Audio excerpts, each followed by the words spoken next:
So what does this exit mean for Roger Federer? Obviously, there's people talking about him possibly winding down his career in the next couple of years. Do you think it's showing that he's starting to come towards the end, or I've had or enough not, speaking Cara? on this show. Do you know what?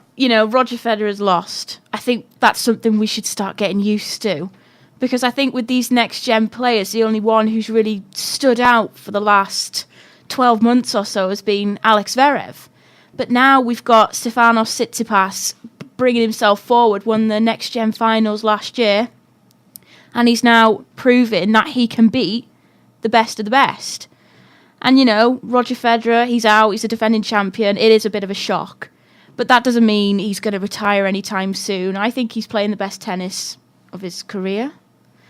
He's winning titles that he may not have been able to have done a few years ago. So I don't. There's nothing concerning about him losing. He plays smart, he schedules smart, and he's not got an injury, which is something we can take from it. So I think he's fine. I think I watched that game yesterday because I said in the group chat the night before this will be an interesting game because I thought, as you just said, next gen champ, he's actually gone up the rankings very quickly, and he's quick, he's very powerful as well. And the one thing I noticed is that when I was watching that match, when it was 1 set all, I thought this is it. Like if Federer doesn't win the next set, he's lost because it's.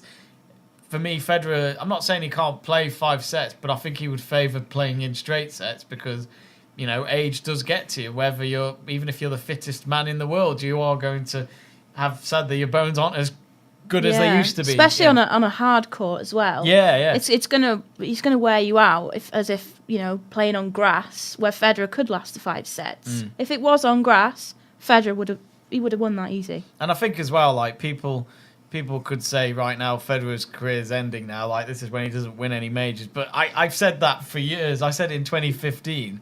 I remember staying up watching for the US Open final. It didn't finish till about 5 a.m. because of the rain and all that.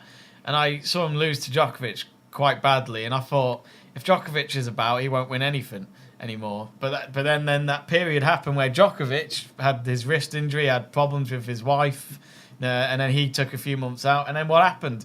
Him and Nadal are back. They've got some space to make some success again. It's 2008 again. It's 2008 again, yeah. 2017 Australian Open, Federer wins it. 2017 French Open, Nadal wins it. 2017 Wimbledon, Federer wins it. And then 2017 US Open, Nadal wins it. And that's because Djokovic was not about, well, he was thereabouts, but he wasn't at the top of his game at all. He was all over the place.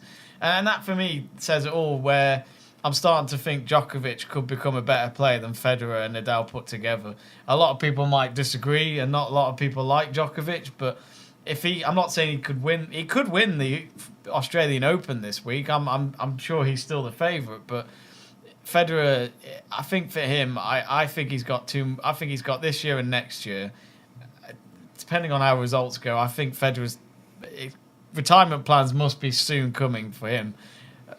But if he carries on winning, then you've got to question why stop, Yeah, like he's won everything there is to win in tennis besides the gold medal in singles. So I think he'll last to the Olympics. I think Tokyo's got to be a motivation for him to do it. Because he was injured at the last Olympics, so he couldn't do Rio. Another one as well, Nadal's still in it. We can't take him out of the equation yet. I can't see him winning Australia. It's just the knee thing, isn't it? Like, if it was clay, you'd say Nadal, you'd put money on it, but with it being on a hard court, it's the same as Federer. They're not getting any younger, and Nadal's knees are not going to, get any better. But, never say never. I'm not going to rule him out. It's Nadal. Tsitsipas could become a Grand Slam finalist. Do you know what? It would be a dream. It would be a dream come true if that was to happen, wouldn't it? And that would mark the official start of the next gen, I think. Yeah. We said that in the past, haven't we, though? Dimitrov Yeah. and all that. Well, I hope you're right this time. I think this is the year, This is the year. I know it's been said for years before, but, Wimbledon 2001, Federer, he was ranked however in the world, and he beat Pete Sampras in the fourth round of Wimbledon. And then since then on, he's dominated in tennis ever since, and he is the greatest player of all time. But for my words of Mickey Stassinopoulos, my uncle, he said, "Go on, son," in a text message yesterday morning when we were texting and watching the match. So Was it WhatsApp or was it normal messages? it's normal messaging. He's not advanced yet. He's at a retirement age now.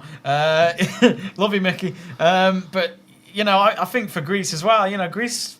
We all know what they're like. Isn't he the first Greek to make it through to a quarter-final of any Grand Slam? A Greekman's never ever won a major. And then their neighbours, Cyprus, nearly had Bagdatis winning the Aussie Open, but that didn't. Bagdatis is one of his idols as well, isn't it? He got to play against his all-time hero, Roger Federer, and he takes inspiration from Bagdatis as well. Well, I've noticed, I didn't know Tsitsipas' coach is Serena Williams' coach.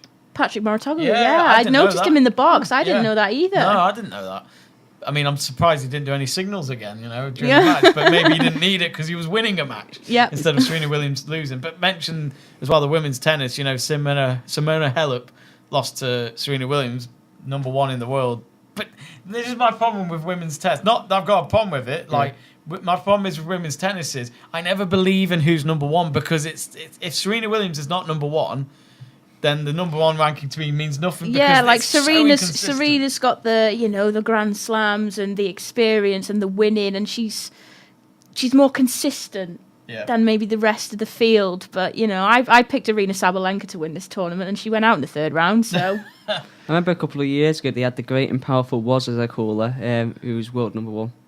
Yeah, Wozniacki. She was number 1 for a while, and she hadn't won a Grand Slam. So. And then she lost to Sharapova last week. Oh, did you see that press conference, though? The press conference, Sharapova went in, one of the journalists asked her, they were like, oh, yeah, meldonium's banned now, and you were using it illegally for 10 years.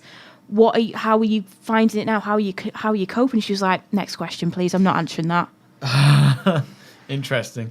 It's funny because it's another open one, but I think many think Serena Williams will win. But Osaka is still there. She's looking good. Yeah. She managed to get a comeback win, but also Petra Kvitova's looking quite good as well. She's playing really well. I think it's funny because Kvitova, this is what I love about women's tennis. You forget a player after a while because they're not at the top of their game. But then when they come back and they revive themselves, they come back onto the scene, and it reminds you that they know how to win a major.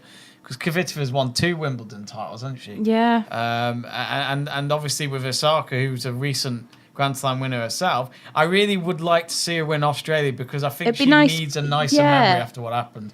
Yeah, she needs to. Her Grand Slam experience last time wasn't the best because of events from a certain female tennis player.